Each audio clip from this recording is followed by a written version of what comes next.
We have more for your ears only. I'm David Alpern. I'm Melissa Exelberth with a quote from the news.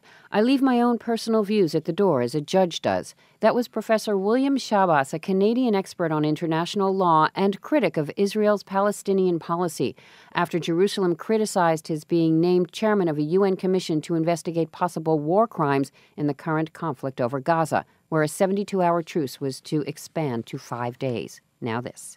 I'll go incognito. Wait. Why are you taking my dress? Well, better way to hide than one of your dresses, men. You know hiding's a drag.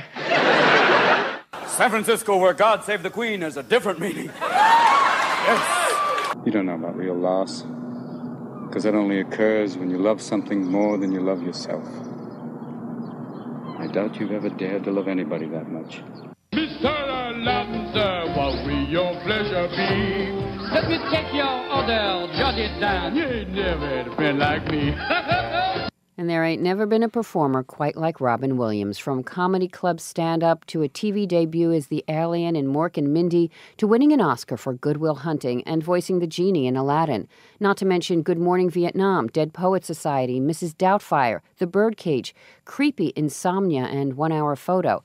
But the joy he brought others was overmatched by his personal demons, and at least briefly last week by the shocking news of his suicide at age 63.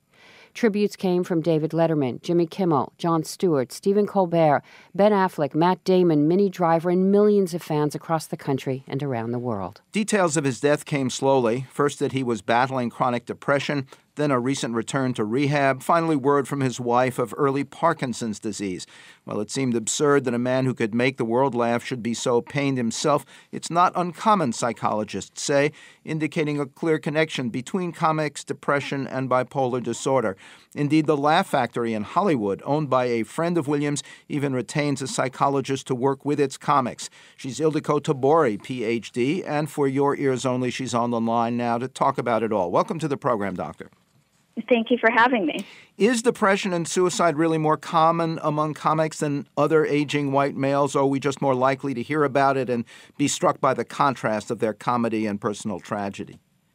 The research does show that there is a link between comedians, stand-up comedians, and depression, and to a lesser extent bipolar disorder. But I do think that there is depression in the general population. I mean, it's pretty significant, and we all experience it at some point in our life.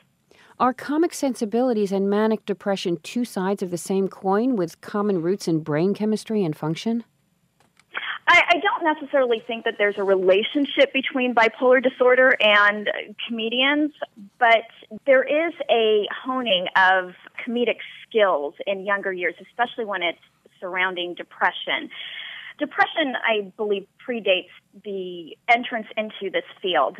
Humor is a defense mechanism, and the defense mechanisms are what we think about when we are dealing with the sadness and depression and the pain of our childhoods and things like that. So those skills get honed at a very early age, and that might be the precursor that leads them into this field.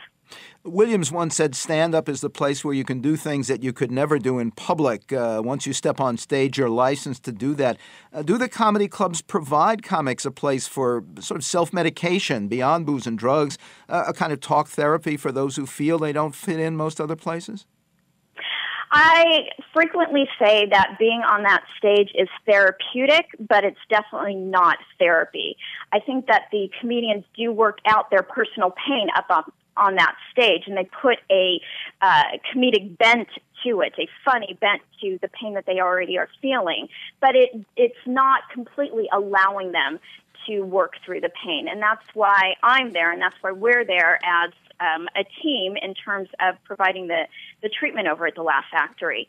You've noted that many comics are afraid to have their depression treated because they feel the pain is important to their comedy. Talk a bit about that. They're not going to stop being funny when they feel better. The depression is going to come back. It's just to what extent, and knowing how to recognize the symptoms and dealing with the symptoms, that is what's important. Well, you've said that the comics especially, and actors like Philip Seymour Hoffman, are quite talented at disguising symptoms of depression. For those of us outside show business, what are the most common warning signs of depression or bipolar disorder to look for in ourselves or others? Well, those are two separate things, depression and bipolar disorder.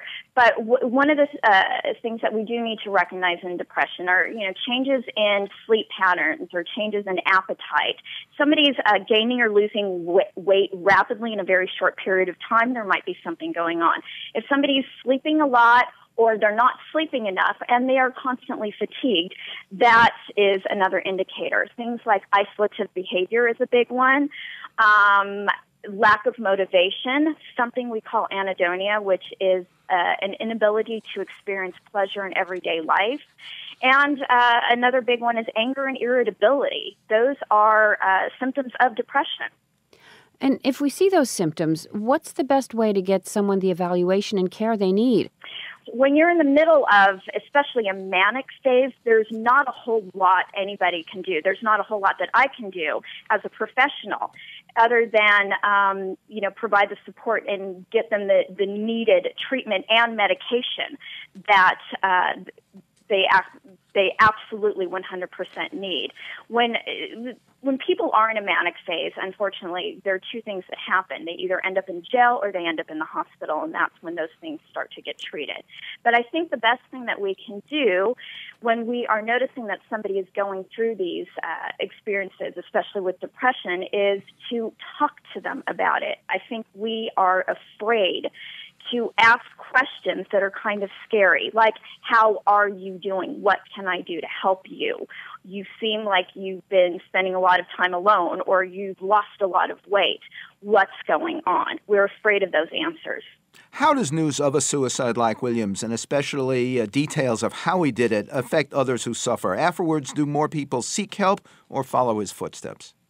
I expect that there will be some acting out on some level, meaning that the depression may increase, the anger may increase, and that's why we're there. When I read the news on Monday afternoon, my immediate reaction was to contact the Laugh Factory and say, make sure we remind the comedians that we're here for them. Dr. Ildiko Tabori is a Los Angeles clinical psychologist, available to comics at The Laugh Factory in Hollywood, as arranged by owner Jamie Masada, friend of the late Robin Williams. Quote from the news, "I'm thankful my 14-year-old son did not bring in the mail." That was a message on the Land's End Facebook page after the retailer sent loyal customers a gift copy of GQ magazine with a nearly topless model on the cover. Absolutely obscene, said another Facebook posting. Next, the language of houses, beyond all the bills, for your ears only.